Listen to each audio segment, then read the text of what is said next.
Tiny Tommy McDonald was the last man on the playing field to know when it began to rain. But size meant nothing to Tommy. Team colors and jersey numbers changed, but Tommy never did. He compensated for his short stature with a hearty appetite for gobbling up any pass thrown his way. Any ball that came near me, I wanted to be like a vacuum cleaner. I mean, it was mine. You know, I turned me on. I wanted people to say that Tommy McDonald, you get the ball to him, and believe me, don't worry about it, because it's leather in his pocket. He was a guy who probably could catch the ball better than anybody I ever threw to, as far as just sheer hands of catching the ball if he could touch it. Anything that he could touch, he would catch.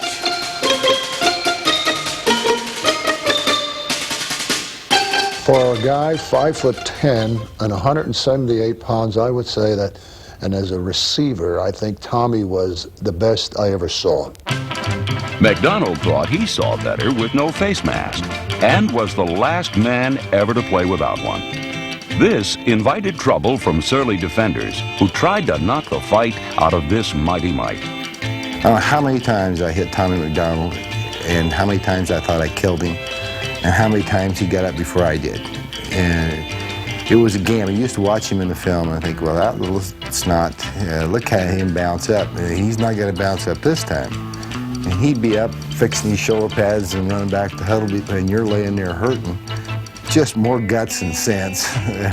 And he enjoyed playing the game.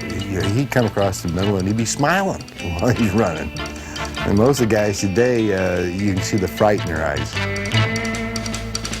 I never saw him hurt, and I saw him get a lot of tough shots. Matter of fact, he got up too fast, too soon. I actually got hit one time, and I separated my shoulder, and I even got up with that separated shoulder and went back to the huddle and stayed in for 2 plays, and then I went out after the 2 plays because I didn't want them to know that they hurt me.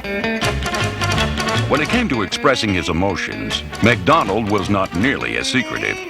He was never embarrassed to show his love and enthusiasm for the game. Tommy greeted his teammates with a salesman's grin and a bear hug for the world.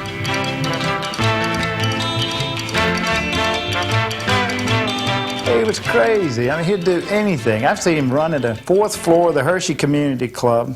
He had little balconies out with wrought iron balconies. He would run and jump over the balcony on the 4th floor and catch himself by one hand. I thought he's gone 4 floors down. He'd just catch himself with one hand.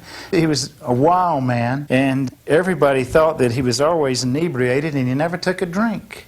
He would be on the tops of bars and running up and down and doing dives and into anything, and he'd never take a drink, and he never had a cold beer or anything. But he was a lot of fun, and I tell you what, when you're on the football field and you needed him, you could throw it in a crowd and he would go get it. With my size and everything, I know the only reason that I was able to make professional football is because I've got a heart as big as a wash tub, and I don't even know the word quit. It's not in my dictionary.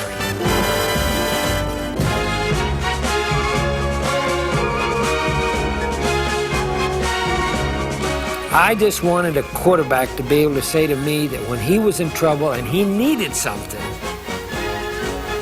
that old number 25 could come across.